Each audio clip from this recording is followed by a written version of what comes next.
বন্ধুরা, America Donald Trump বর্তমানে ভুর পাগল, মাথায় তার কিচ্ছু কাম করেন না। তেল চুরিত লাগি গেছে, দিন দুপুরে ডাকাতিত লাগি গেছে, তেল ডাকাতিত লাগি গেছে। গতকালকে জানো মনে হয় তুমি তো, রাশিয়ার একটা তেলর ট্যাঙ্কার জব্দ করে লিছে সমুদ্র থেকে, এর আহতায়ের আটকে নিচে গিয়া।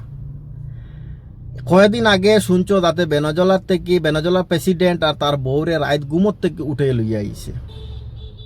কারণ ভেনেজুয়েলা এমন এক দেশ, ওয়ার্ল্ডের মধ্যে সবচেয়ে বেশি তেল এই দেশে আবিষ্কার করে, আর এই তেলটা সাপ্লাই করে গিয়া তোমার বেশিরভাগ চায়না, রাশিয়াত, আর বেশিরভাগ সেল হয় চায়নাত।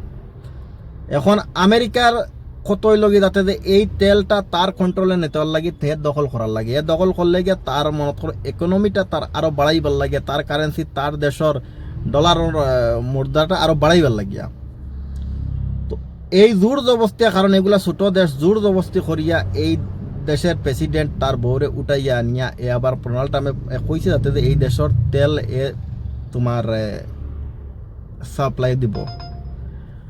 গতকালকে রাশিয়ার যখন তেলর ট্যাঙ্কার যখন আটক কইছে, রাশিয়ায় কড়া জবাব দিছে, কইছে যাতে যে এটার জন্য আমেরিকা ভুগিব। আমেরিকা যে বর্তমানে যে পরিস্থিতি লাগাইছে, বাই দেশ বিশ্বযুদ্ধ লাগতেও পারে। কারণ রাশিয়া চায়নার লগে আঙ্গুল দিলে, কারণ হিতা যেটা দেশ, হিতা তো ছোটখাটো দেশ, ইতা দেশে মজবুরিত ফরিয়া মারতো না, যেখান মায়ের খাইয়া বই থাকবো করো। কিন্তু রাশিয়া, চায়না এগুলা দেশের লগে যখন হেফাঙ্গা লইব, তখন এই দেশগুলা যখন রিপিট করব, তখন একটা যুদ্ধর পরিস্থিতি গিয়ে খাড়া হইব। এটার পুরা দেশে, পুরা ওয়ার্ল্ডের যতগুলা দেশ আছে সবে ভুগিব। কারণ পুরা দেশ, কারণ তেল নিয়ে মাইর ফলতেছে বর্তমানে। আমেরিকার চোখ হয়েছে গিয়া তেলের উপরে, তার তেল লাগে আর কিছু লাগে না, তার ব্যবসা লাগে। কারণ ডোনাল্ড ট্রাম্প জানো সবাই যাতে যে একজন বিজনেসম্যান, আর তার বিজনেস নিয়ে কথাবার্তা, বিজনেস জোর জবস্তি এবার তার বিজনেসও লাগে, মানুষের তার লগে বিজনেস করতো।